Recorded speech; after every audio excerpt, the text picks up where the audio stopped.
అల్హమ్దులిల్లా నమాజు నిధులు నంబర్ 36 అల్లాహుమ్మ రబ్బనా లకల్ హమ్ద్ పలికితే పాపాల మన్నింపు. హజరత్ అబూ హురైరా రదియల్లాహు తఆలా అన్హు ఉల్లేఖించారు, ప్రవక్త సల్లల్లాహు అలైహి వసల్లం తెలిపారు, ఇమాం నమాజులో సమీ అల్లాహు లిమన్ హమిద అన్నప్పుడు మీరు అల్లాహుమ్మ రబ్బనా లకల్ హమ్ద్ అనండి.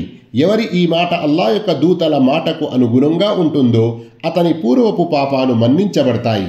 మరో ఉల్లేఖనంలో ఉంది, రబ్బనా వలకల్ హమ్ద్ అనండి. సహీ బుఖారీ 796. రబ్బనా లకల్ హమ్ద్ హమ్దన్ కథీరన్ తయ్యిబన్ ముబారకన్ ఫీహ్ యొక్క ఘనత. హజరత్ రిఫాఅ రదియల్లాహు తఆలా అన్హు ఉల్లేఖించారు, మేము ప్రవక్త సల్లల్లాహు అలైహి వసల్లం వెనక నమాజు చేస్తూ ఉండగా రుకు నుండి ప్రవక్త సల్లల్లాహు అలైహి వసల్లం తల లేపిన వెంటనే సమీ అల్లాహు లిమన్ హమిద అన్నారు. వెనక ఒక మనిషి రబ్బనా వలకల్ హమ్దు హమ్దన్ కథీరన్ తయ్యిబన్ ముబారకన్ ఫీ అన్నాడు. ప్రవక్త నమాజు ముగించాక నమాజులో ఈ పదాలు పలికిన వారెవరు అని అడిగారు.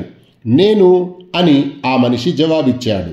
అప్పుడు ప్రవక్త సల్లల్లాహు అలైహి వసల్లం చెప్పారు, నేను 30కి పైగా అల్లాహ్ దూతలను చూశాను. ప్రతి ఒక్కరూ తానే ముందుగా ఈ పదాలను వ్రాయాలని ఆరాటపడుతున్నాడు. సహీ బుఖారీ 799.